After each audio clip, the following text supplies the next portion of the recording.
Hot from the Oven, Zingerman's Bakehouse Cookbook, co-sponsored by AADL and the Culinary Historians of Ann Arbor. Thanks for having us. At the beginning of every talk, we argue about who's going to go first. You're doing well. Go. Keep going. Keep running with it. No. So actually, you're going to do the kickoff, but I'll just say thanks for having us. This is the third time that I've been here in 18 years. It's sort of like being a senator, I guess. Every 6 years, you get to come to the Culinary Historians. I am very grateful to be here, and we are just really grateful for our community. And so that was such a nice introduction. Making food for people is why I think we both continue to do this with the energy that we do. And so it's wonderful to talk to a hometown crowd, and we hope that you enjoy coming to the bakery and have enjoyed our food. So we are going to mainly focus today on product development. We'll talk a little bit about the book, but we're going to talk about how we come up with all the different things that we make and what the process is. This is the very first time that we've actually spoken to anyone about that.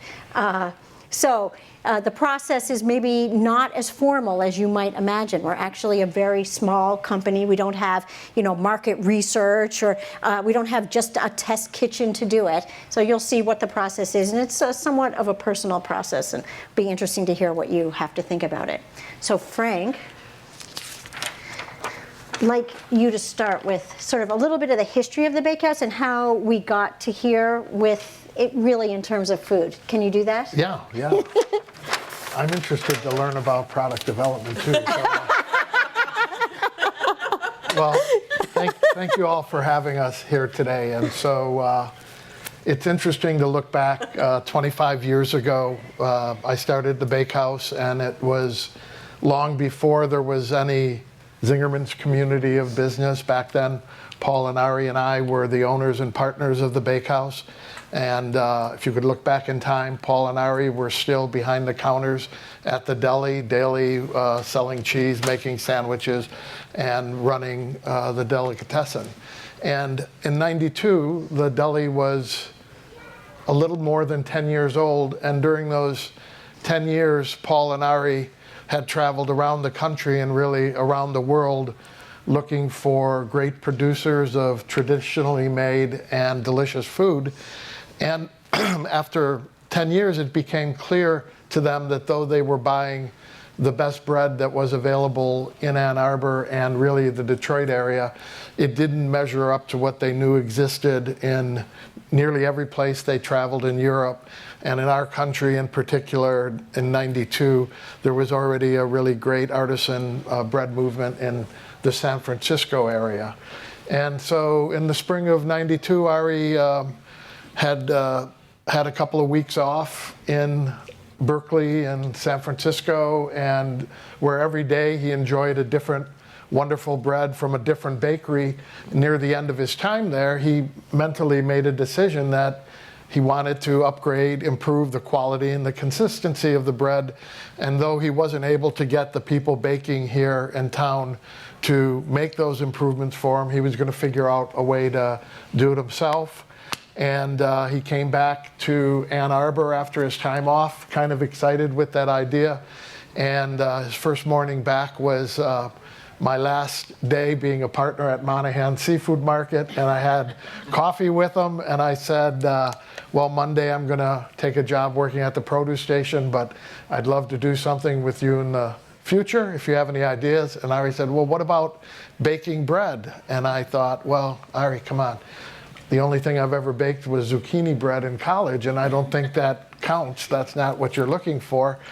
And he said, no, I heard about a guy in New York. And so we called him up and tasted his bread and ended up really connecting with this man who came to town and sort of helped us get off the ground in September of '92. And we went from there and started with a very small number of bread and a few dozen a day, and gradually we worked really, really hard. There was myself and 8 other people when we started. Amy was one of the original eight, and she identified herself as being someone who was more interested in learning and growing than many of the other people. And in short order, the sourdough bread baking process I realized that it never stopped, 24 hours a day, and it was complex. And so Amy helped manage the bread baking business with me for a couple of years, and then had a wonderful opportunity to start pastries a year and a bit later in early '94. And Amy had actually formal pastry training, so she ended up running the pastry part for a couple of years, and then her husband got a job in Copenhagen, and her family moved away and was gone for 4 years. And it's funny to imagine a time before the internet and cell phones, and we communicated sending postcards back and forth. Amy, come back and run the pastry department. No, the yogurt's really good in Denmark. And then they moved to New York, and more postcards.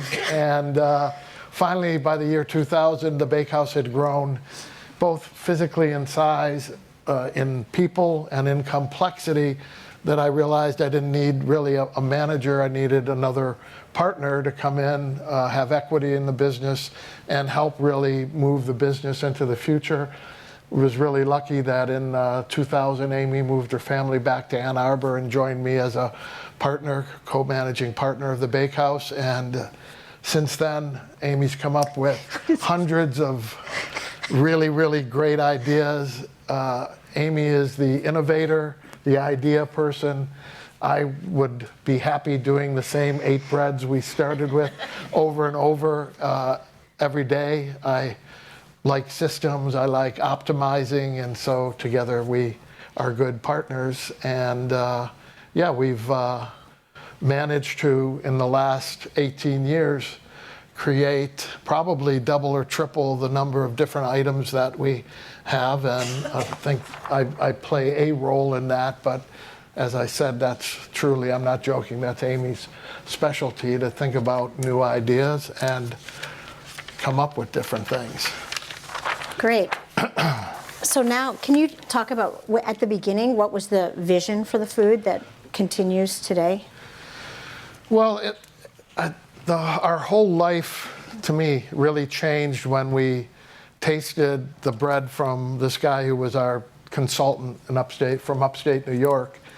When we tasted his bread for the first time, first of all, you see a loaf like that in '92, we had never seen bread that looked as visually as beautiful. And I remember breaking open this box that came UPS, and Paul Ari and I threw these loaves in the oven. We were at Next Door, the coffee house next to the deli, rejuvenated those loaves, and then tasted bread that had so much flavor by itself that it was entirely satisfying to eat without doing something to it. And sort of our experience prior to that was that bread was part of a sandwich, a vehicle for eating a sandwich, or spread with butter or peanut butter, or dip in olive oil, or soak up pasta sauce, but really something that didn't have flavor that would be enjoyable to eat by itself. And the breads we tasted really changed our life. And so that moment, I thought, wow, if I can learn to do this, I think we're going to really help change other people's lives, and I'm going to be really happy learning a craft and a trade that I can support myself with. And really, that sourdough process has really been done for more than 9,000 years. And we have a couple of different starters that we've fed and kept alive, fed every single day for, it's probably more than 9,100 consecutive nights, which is a lot of nurturing and caring and feeding. And yeah, my prior life working at Monahan Seafood Market, I was so proud to work with really fresh items.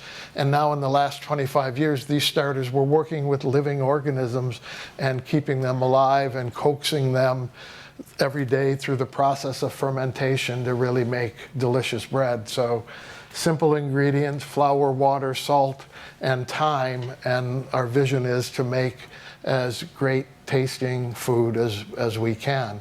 In the case of pastries, we use really, really high quality ingredients. Great, yeah. So I think in those, from then until now and continuing, our vision for all of the food, and really the food at all of Zingerman's, is that it be full flavored and it be traditional. So sometimes you may look to us to be making something that's a little more creative or innovative, or mixing flavors that are unusual to mix, and that's probably not what you will find when you come to us, because our basic vision is full flavored and traditional. And I think both of us just really love traditional, sort of simple things, the way that we know they used to be made, which 25 years ago and even 15 years ago was hard to find. So I think that's sort of where we've been. And then we felt like we were kind of at an inflection point at the bakery after 25 years, and sort of a point of some decision making ourselves for our own personal development. We thought, where are we going? What are we going to do next with the bakery? Well, we thought, you know what? Maybe one thing that we could do in the process of deciding is to write a book about what we've already done. Sort of reflect on really where are we, what have we done, what's been important to us. So Laura wanted us to talk a little bit about the book in terms of its development, and so I want to share that with you. So one of the points was, it was a little bit of a selfish act of taking a moment to reflect on what we had done and what was important. The other thing, another reason that we wrote the book was that we have customers, as you all know, who live around the country, and they don't get to come to the bakery very often, and they don't get to come to our baking school, and they were frustrated with us at not being able to maybe make the food themselves. So they said, we can't come to your classes, would you write the recipes? So we decided also to do that. And then being in this college town where,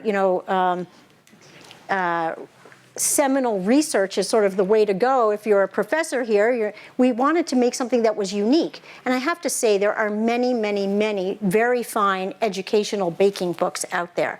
And one of our struggles was, we didn't want to make just another baking book. The world really didn't need a baking book that was an educational baking book, because we can give you a list of really some great ones that are out there. Now, not to say that this book doesn't share a lot of knowledge, it does, but it's not organized in that format. So we thought, what kind of book that can we do that will actually add to people's knowledge and not be sort of common? And we thought that, we know a lot about chefs now.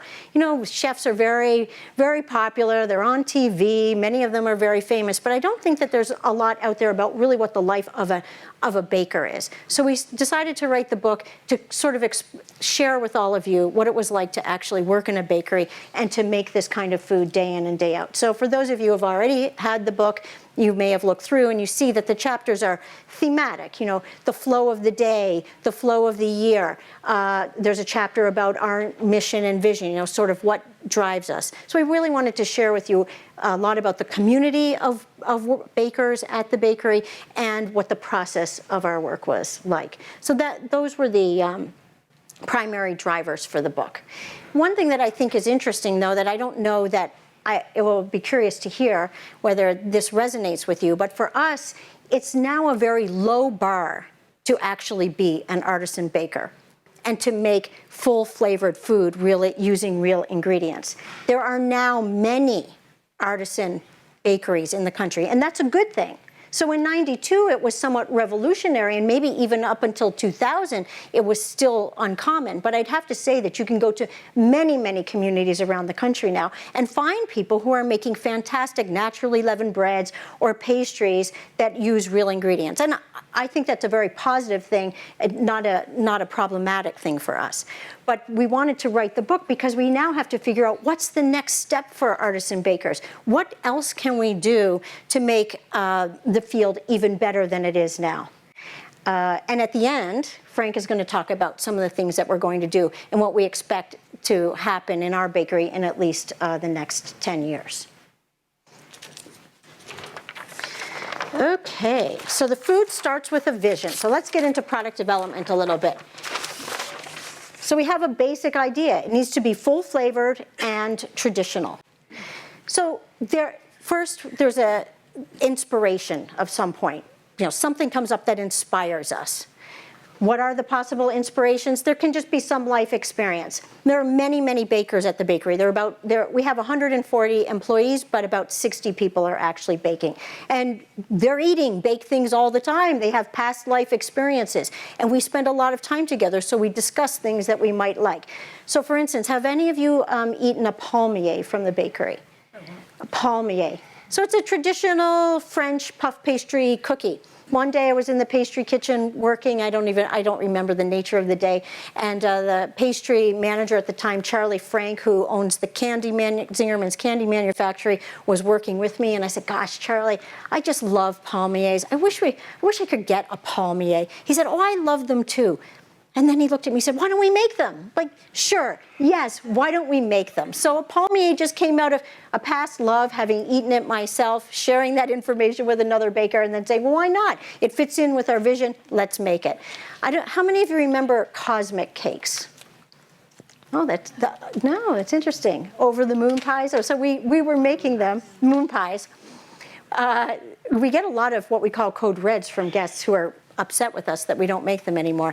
Anyway, so I'm surprised that I'm actually heartened that none of you know what it is. Shouldn't have brought it up. Anyway, they're sort of like chocolate cake with a buttercream filling, and then they're coated in chocolate. Well, that came from my childhood in Canada. There was a French-Canadian baking company called Vachon. I don't know if anyone has ever seen that. And they made a pastry called a Joe Louis. Joe Louis, they wouldn't have said Joe Louis. And that was in that French tradition where, it's sort of politically incorrect today. It was named Joe Louis after the boxer because it was coated in chocolate. And that was a childhood delight of mine. And so we said, wow, why don't we make something, a really good version of a Joe Louis? So that's an example of the life experiences. Then at times we do intentional research. How many of you have eaten some of our Hungarian foods? Right, so we decided that we wanted to learn the tradition of another baking tradition. And so we did some research about what some possibilities were, and we chose Hungary. And then, we read, we traveled, we tasted both in Hungary and in different parts of the United States where there are still American Hungarian bakeries, and then we started to do some of the baking. We also have wonderful sister businesses, and they have requests. So Zingerman's Roadhouse opened 15 years ago. At that point, the bakery was 10 years old, and then they wanted a variety of Southern breads or traditional American breads. And so that gave us an opportunity to try to work on something. So that Roadhouse bread, I don't know how many of you ever enjoy that. That was made specifically for the Roadhouse when it opened. It's actually known as thirded bread, or Indian bread or Indian bread. It's a traditional American bread that has 3 grains in it, rye, wheat, and corn, and a little bit of molasses, which was a common sweetener at that time. So there's another example of what sort of starts, what's the catalyst for new products. Of course, then there are wonderful people like you, customers, who have requests that we consider and possibly make. And then staff, as I mentioned, they may have things that they would like to make, and so we work on that. And then we have holidays and events. So there are lots of holidays that we love to bake for, and there are traditional foods from around the world to celebrate those holidays with, and so we try to keep it fresh and make some of those things. So Bush to Noel was up here. That's, Yule log, that's a very common one. I think there's a picture of the German Stollen. There's a picture of Hungarian bagel. Both of those are Christmas items. And then finally, there are ingredients. So sometimes we find a traditional ingredient that we think, wow, this is really fantastic. How could we use it in our baking? One example from a long time ago was dulce de leche. Now everybody knows what dulce de leche is. But in about 2001, I was working with some should I describe dulce de leche? Is there anyone who doesn't know? It's a milk caramel from sort of South and Latin America. So I was sitting at the next door talking to some of the marketing people at Zingerman's, and one of them said to the other, "Did you taste that caramel stuff in Ari's fridge?" And I said, what caramel stuff? They weren't talking to me, but I butted in. What caramel stuff in Ari's fridge? I don't know what it is, but it's really good. So he said to Ari, can I go get that caramel stuff from your fridge? And he said yes, and it was dulce de leche. And that's when we started the Buenos Aires brownie, which is the brownie that's a layer of brownie, a layer of dulce de leche, and a layer of brownie. And then today, what we have for you that's been inspired by an ingredient are some tahini shortbread cookies. So there's we have a relatively new baker at the Bakehouse who's from Cyprus. And one day, last summer, he walked into our office and he was like cradling, like it was a treasure. A jar of tahini, he told us, and a jar of carob molasses. And he said, I have the best tahini here, Amy and Frank, and this is the only jar I have.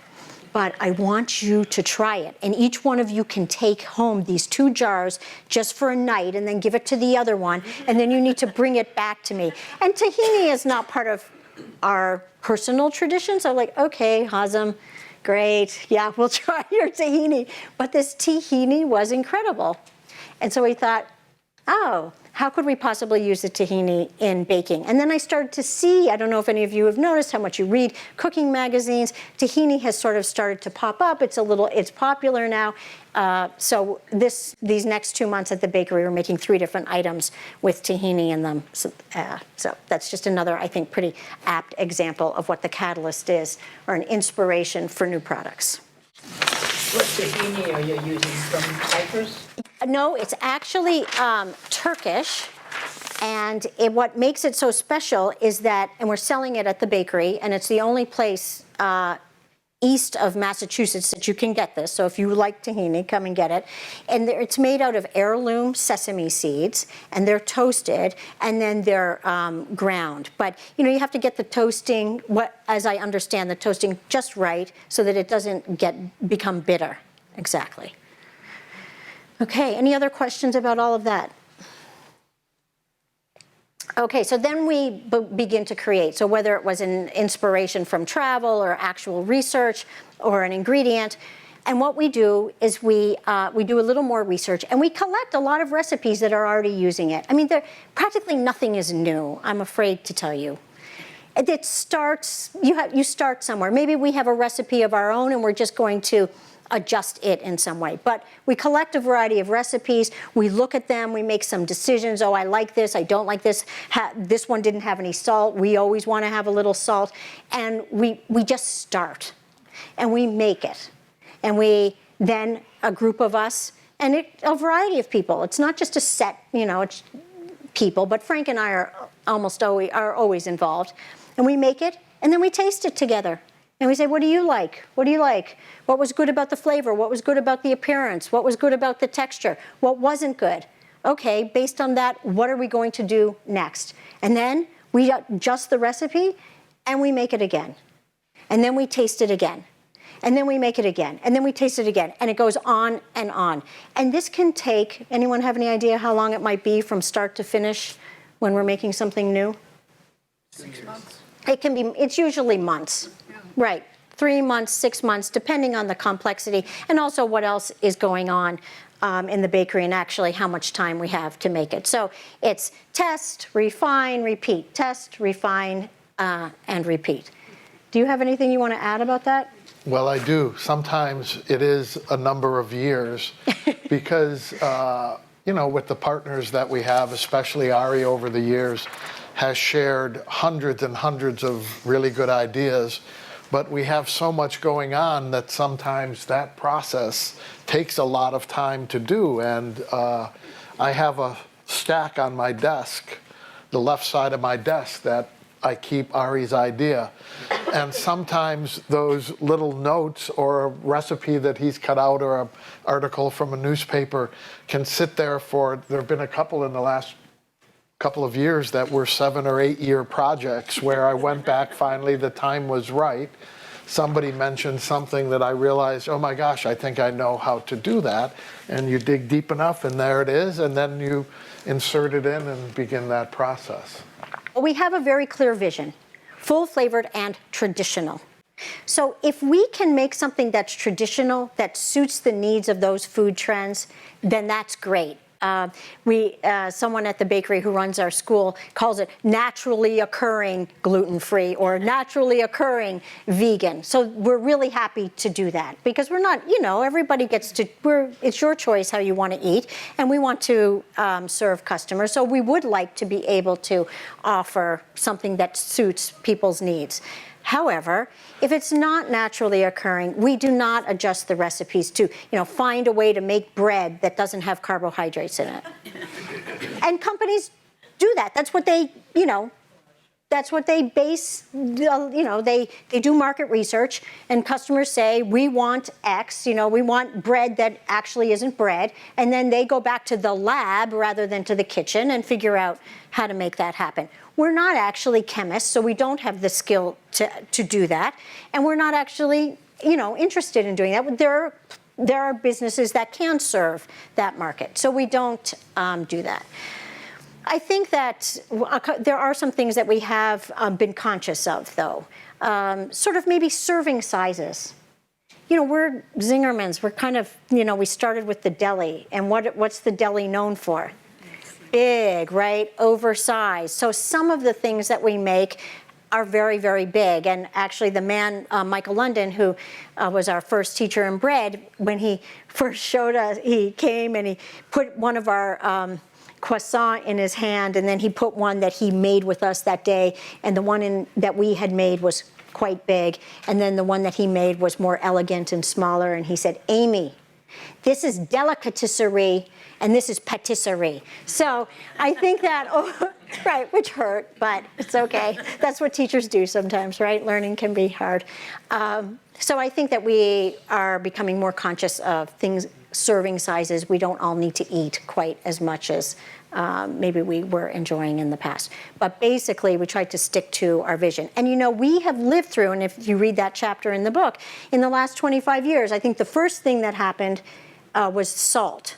Low salt, but that didn't have a major impact on us. And also, in 25 years ago, the speed of sort of change and impact and how much these diets became a big deal was not nearly as great as it is now. It's gotten more intense and faster. So the first one was salt. Then next in the mid-90s, anyone remember, was low fat. Right, and that could have a major impact on us because most of our pastries are really based on using butter and sour cream and lots of eggs. So for that one, we pretty much just ignored it and just waited for the wave to go. And I would say that many customers would say that they wanted low fat, but when they came into the store, they found something else that they were happy to buy. So it didn't have that major impact. Then we had the Atkins diet. So the first, real attack on carbohydrates. And I would say that is the one that has had the most long-lasting impact on our business. Would you agree? Yeah, mainly with our wholesale customers, because prior to that, my adult life, I don't remember going into a restaurant where you weren't greeted with a basket of bread, and now it's really a rarity, and right. Often you're given the choice, would you like bread, rather than it being an automatic thing. So that, I think, has changed the dining experience in a restaurant forever. Right. I think before that, people didn't, most people still thought that bread was on the continuum of pureness and evil. It was closer to pure. It was a part of the staff of life. It was important part of our diet and a healthy thing. But after that diet came through, I think the fundamental view of many people about bread started to become more and more negative. It wasn't an important part of a diet. It was actually a problematic part of our cuisine, and we should try not to eat so much of it. And so I hear people, and you may be some of them, are like, oh, I try not to eat bread, I try not to eat bread. So before that, I didn't hear that very much. And then restaurants, they now very much design their menus not including any bread items. And they're somewhat happy to, because it was sort of just this added expense, because they didn't formally charge any of us, for the bread on the table. So really, that fundamentally changed our diet. Then organic was next. We're now using all organic, all-purpose flour and many different other grains, and that's an example of a positive one that we're embracing. Vegan is pretty powerful right now. One thing that I find interesting is that some people come into the shop and they ask, do you have any vegan bread? And I say most of the bread is vegan. So it's funny, people very much know they want to be vegan, but they don't actually know how bread is made and that most of it could be vegan, but whatever. So that's one that we like to serve. We're happy to serve from the bread perspective, but it's very difficult to make vegan pastries because you can't have any eggs and you can't have any butter or sour cream in it. And so that we're still looking for the naturally occurring vegan pastry. And then, of course, there's gluten. So gluten, which has become sort of an evil, which is our magic wand. To make this kind of bread, you need gluten. So all it is a protein. Well, it's two different proteins that when you add a liquid and you add some mechanical action like kneading, it actually makes these strands. And if we had bread dough here, we could together wash it, put it in water, and get all the starch off, and I could literally show you what gluten is, which I think many people don't necessarily understand. So anyway, we feel for people who are not able to digest it, and we have a few things that they can eat. But basically, we still want to make traditional bread, so we haven't adjusted. But we have more pastries that are naturally occurring gluten-free, so we do those. I'm guessing people have been eating bread for thousands of years. Is there a thought with the gluten that it has to do with current pesticides, or why is it suddenly, relatively speaking, an issue? Well, I have spoken about the 9,000-year-old tradition of sourdough bread baking. And actually, in much of my life, I'm 63 years old, I didn't grow up eating sourdough bread. But I have now, for 25 years, take great pride in making sourdough bread. The sourdough process is a long fermentation cycle. The bread I grew up with was made, once the flour hits the water, it becomes bread in about 3 hours. Our sourdoughs are 20 hours or more from the start to the finish. That long fermentation time makes the proteins that Amy spoke about more digestible. Oh. The other thing was, hundreds of years ago, we have this loaf in the back that's baked super, super dark. And so you're cooking grains when you leave a loaf in the oven for more than an hour like these are. And I think as a culture, we have an aversion to really, really dark baked bread. And then we eat a ton of pastries. I'll speak for myself as a child. So we've eaten flour that didn't go through fermentation, much of a fermentation. We eat flour that's lightly baked. We eat flour that, unlike European flour, in this country, especially in the 60s, had a really high protein content. Since we've started, all our flours are a lot lower in protein content than they were 25 years ago. So those things all contribute to people having reactions to eating high protein flour, short fermentation. And the thing about the dark is about that it's essentially, when we don't bake it that dark, it's almost like we're eating raw flour, right? And so you didn't say that explicitly, but that's something that we've been talking about in the bakery that I don't think many of us think about whether the flour is cooked. You think that if the bread is done, it must be cooked. But the lighter it is, and to some degree, it's somewhat raw. So imagine you're trying to digest almost raw flour. So those are maybe things for why people are sensitive to it. But I mean, celiac is a whole different thing. But that's a very small percentage of the population. So thank you. Do you want to talk about this? You know, you were doing so well. Why don't you? You're so articulate. Yeah, right. Okay.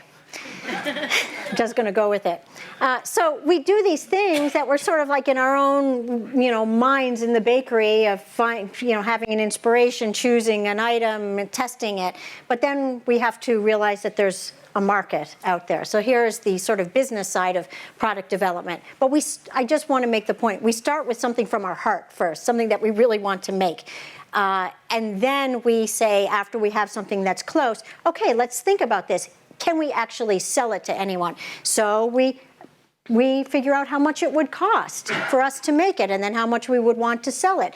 And then we think about, well, what are you all going to think about that item being sold at that price? Is that going to seem crazy, or is it going to seem like something that you would be willing to pay for? And then we consider the size. You know, sometimes the size changes as we realize how expensive it is. Oh, we were going to make this loaf that was like this because we thought it was great, but oh, that's going to cost, I mean, $50 a loaf. Or there have been some great chocolates out there, and Frank says, yeah, that people will really like us if we make the first $10 brownie. That will really go over well. So, you know, we have to be somewhat realistic about how you all are going to respond to it. So we might make it smaller if we think that the price is too high. Then we have to consider packaging. Who of our wholesale customers are we going to sell it to? How are they going to sell it to you? Where will they want to put it? Do we have to package it in some way? And what packaging would be good? And that's sort of interesting because here in town, we try to actually use very inexpensive and minimal packaging because many of you are just taking things home, and we're quite environmentally conscious in this town, and you don't want a lot of packaging. But then there are some customers who are more big grocery stores, and what they care about is exactly how stackable everything is. So they want us to put it in more packaging.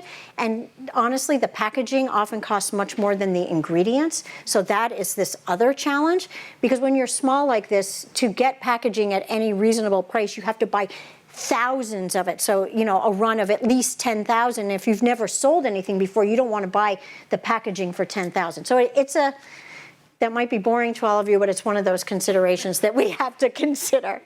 Where is it going to be sold? Who would be good customers for it? Anybody? Or is it just something that we think would be nice? And then when? Should we make it soon? Should we make it a seasonal thing? Do we think we'll keep it all the time? After we go through that, we go back to that other page and we start over again to try to figure out if we can actually make something after we've considered all of these sort of real world situations. Yeah, so go back to step 2, reconsider the recipe, and then go 2 and 3, and continuing gathering feedback, give it to people to taste. We take it to meetings all over Zingerman. Sometimes we put it in our shop and tell you all we're working on this, and we just see what customer feedback is. And then we launch it. Out it goes. Do you think we're done when we start to sell it? Not at all. So maybe you want to talk about this part, because this is where the optimization comes in.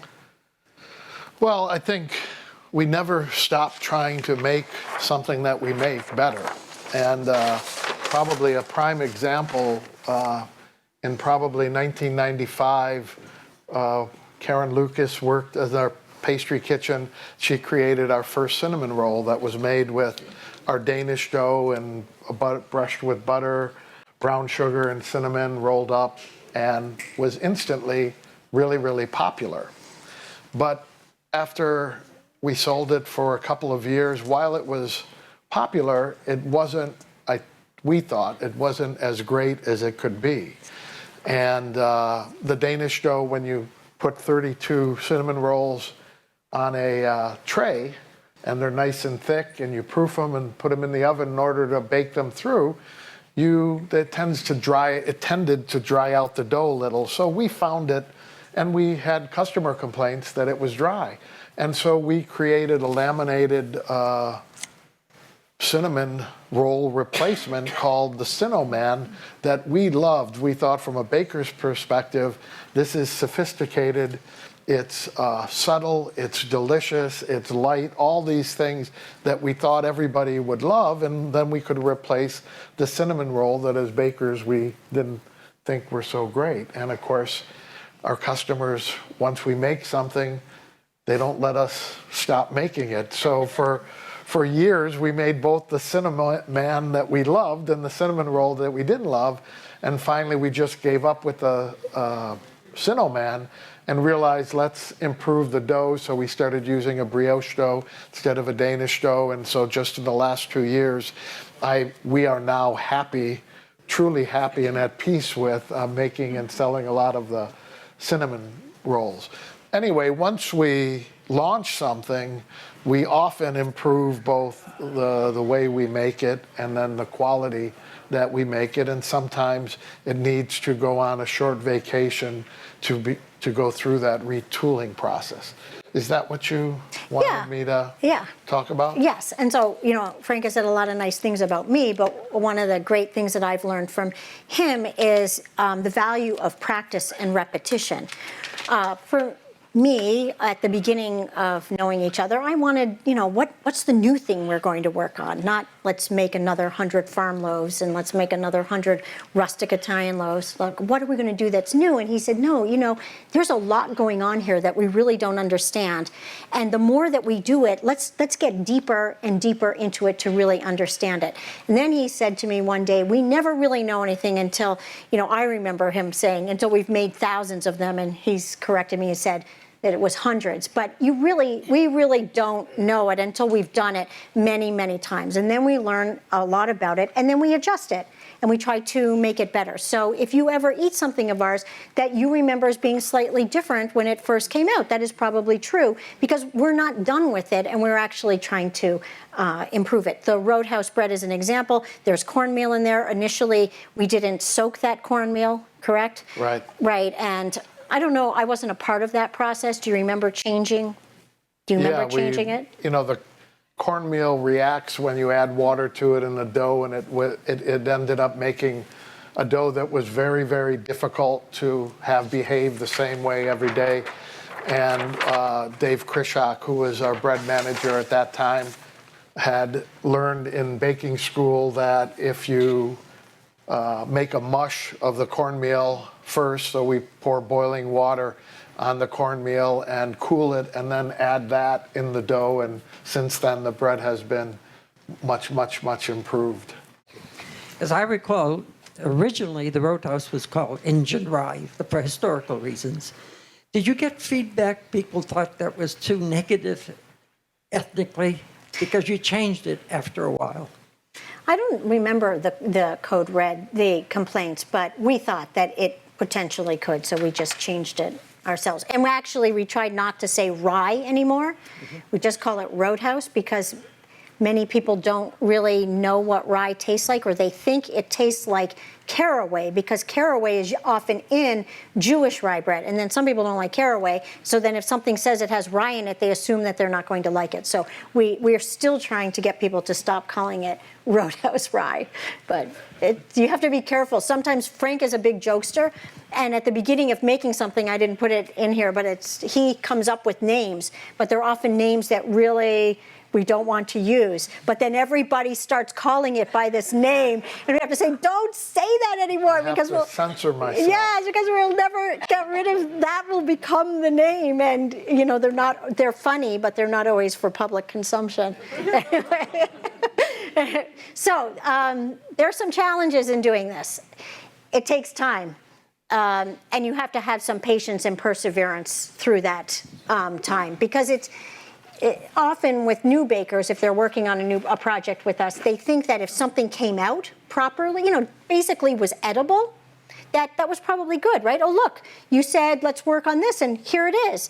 And then we say, oh, well, let's try it this way, and this way, and they look at us with surprise. Well, what's wrong with it? Well, it's not that there's anything wrong. It's okay, but we're not trying to make okay. We're trying to come up with something that's really interesting or great, and so let's keep working on it, and let's take the time to play with it. There's no rush here. We don't need to make more things. So when we make something, let's take the time to make it great. So, learning to be patient and persevering is important. And then sometimes we have to overcome resistance, both resistance of the bakers and resistance sometimes with customers. So when we started this tahini project, people were like, tahini?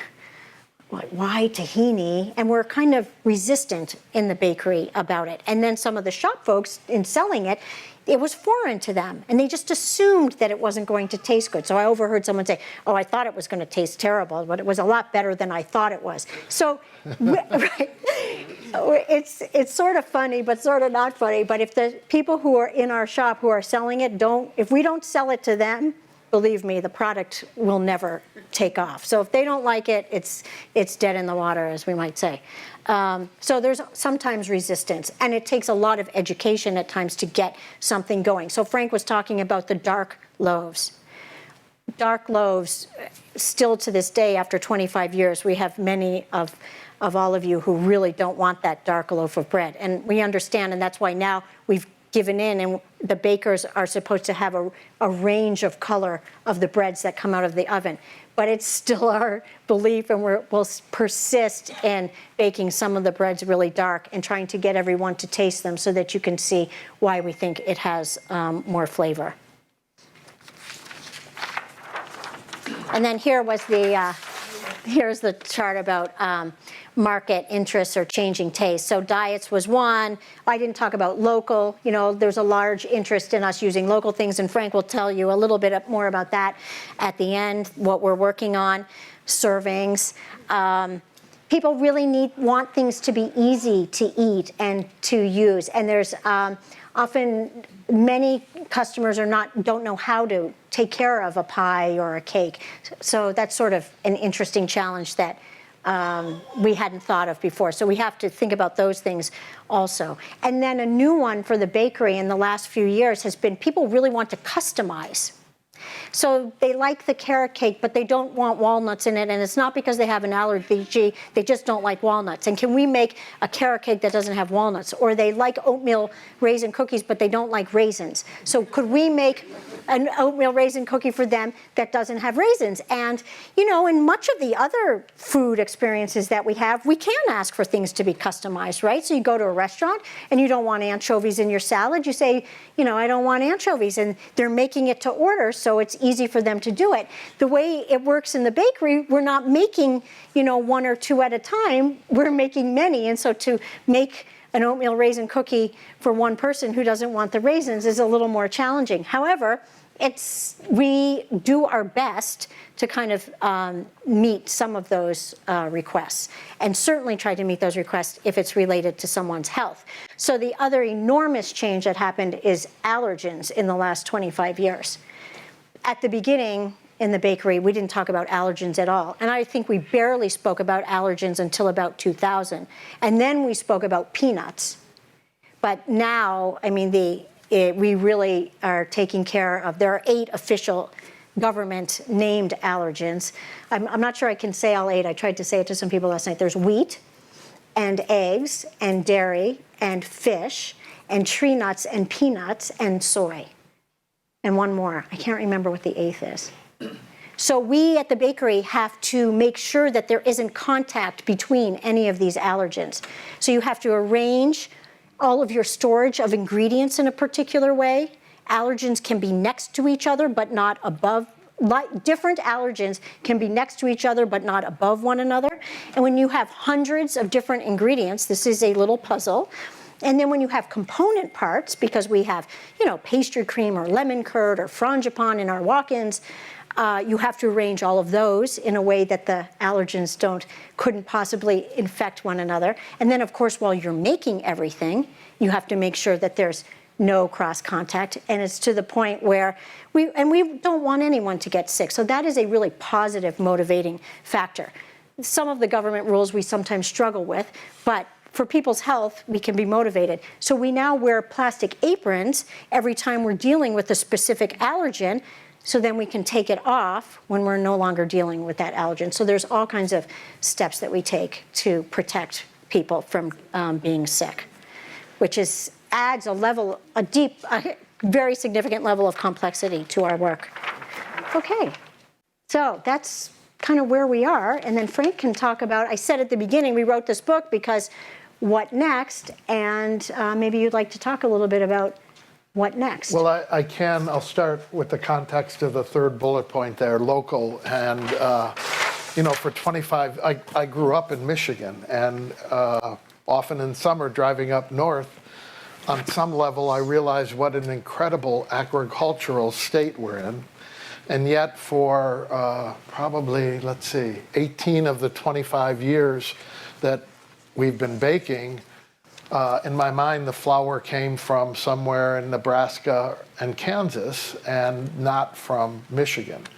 And for the last 100 years, Michigan State University, a great agricultural school, has helped farmers in the state grow the things that work best here.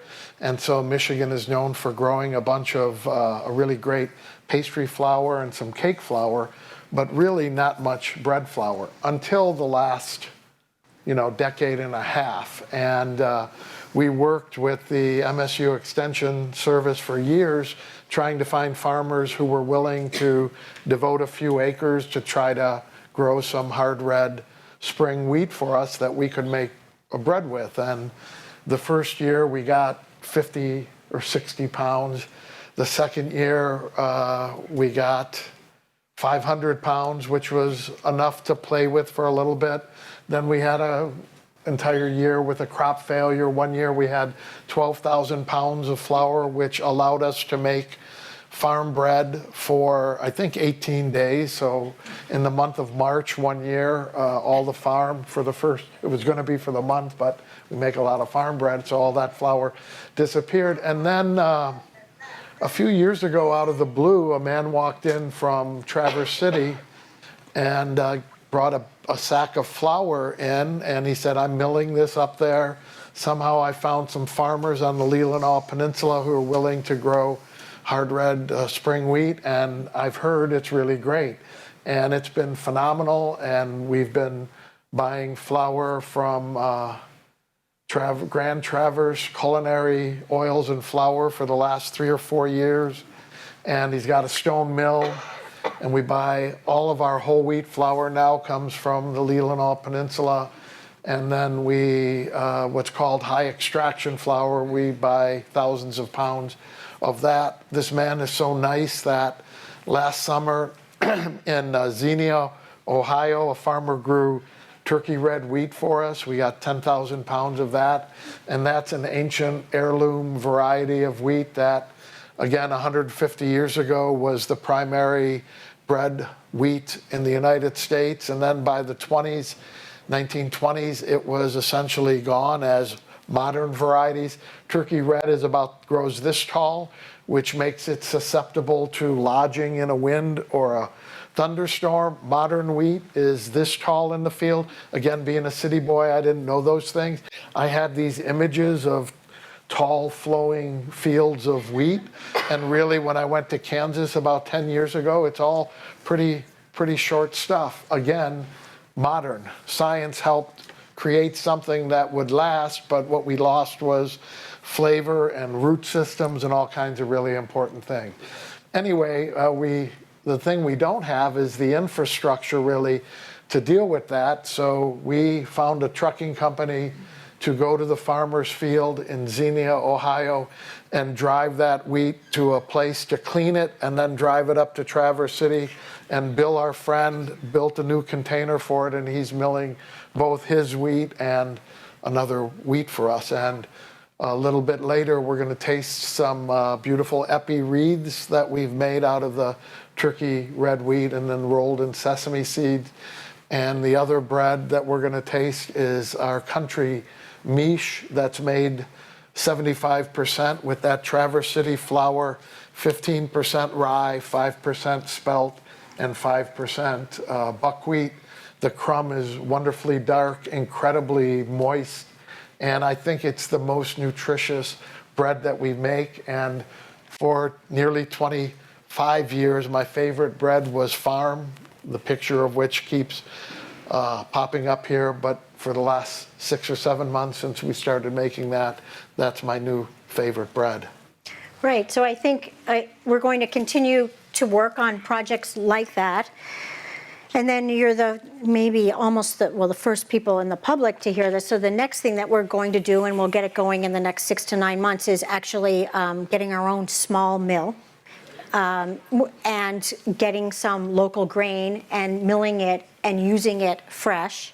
And then maybe having in the shop freshly milled flours for all of you to buy, because something that other people have known and we just haven't embraced yet, but we are about to, is that, although we talk about fresh in other foods, having fresh grain also makes a difference. And milling it and using it right away, it's really very different than when you buy it in the grocery store and it was, maybe sitting in some company's warehouse for 3 months and then, in transportation, and then sitting in the warehouse of Kroger's distribution center for another month, and then maybe on the shelf for another month. It's a different animal, and when you mill it and use it fresh, it's much more alive. It even smells entirely different. So we're going to start playing with those things and gradually replacing some of the wheat that we're using or making new things out of the freshly ground. We're not quite sure yet. And then taking some of the local grains and just adding it to things. Like we're working on a new apple pie. And I think right now the best crust that we've come with, we replaced a third of the flour with rye flour, and it was quite tasty. We're going to try it again with a little more rye flour. So continuing to play with things, changing them a little bit. We'll still keep within that vision of full flavored and traditional, but we're sort of a little interested in some of the nutritional value and the flavor value of using fresher and local grains. So that's going to be the big kind of push in the next few years. How do you get from a small batch of something that you're right. tasting repeatedly about that? to making 10,000 loaves of bread or 12,000 pies or I don't know how many cookies? Yeah. Well, you do it very carefully, and you do it with a tremendous amount of thought, and usually on that path are a couple of times when you do it incorrectly. But one of the ways that we grew from making dozens of loaves of bread to doing thousands of pieces of breads and rolls and pastries a day, one thing that helped us prepare for that is that I, through some coincidence, studied engineering at U of M, and my last term in engineering school got a job in a restaurant, and that was life-changing for me. I grew up in a family where food played a big role, and so when I was working as a cook, being paid to make food with my hands and serving it to people, my gosh, I felt almost guilty getting paid for that because it was truly so joyous and it made so much sense. And for the last 42 years, I've stayed making food for my living. But the engineer in me, the hardwired organization, systems, precision, repetition, all those Measurement. all the engineering things, I envisioned when we were looking at a small oven with 20 loaves of bread in there, what we needed to do in order to have that oven be full with 120 loaves of bread, and planned it out. And if you come to the bakehouse and go on a tour, we still have simple charts where things are intended to be done at a certain time every day, because time is allowing the bread to ferment for a certain time is very, very important. And then if you shape it at one time, you have to reshape it exactly 45 minutes or an hour later, so that 2.5 hours later, it'll be ready to go in the oven when there's room in the oven to do it. So that didn't come. I remember the first football Friday or Saturday, the delicatessen ordered 300 loaves of rye, and we had never made more than 100. And, I lost 150 because I hadn't planned it out, but I learned from that one time and didn't repeat that error. I think we'd like to close here, and maybe since this conversation is so interesting and I feel like we're still exploring so much, we'll ask you back another time. 6 years. In 6 years. 6 years. Or maybe less. And thank you, Amy and Frank. Thank you. You're welcome. Thanks for you. having us. This program was recorded on January 21st, 2018 at the Ann Arbor District Library.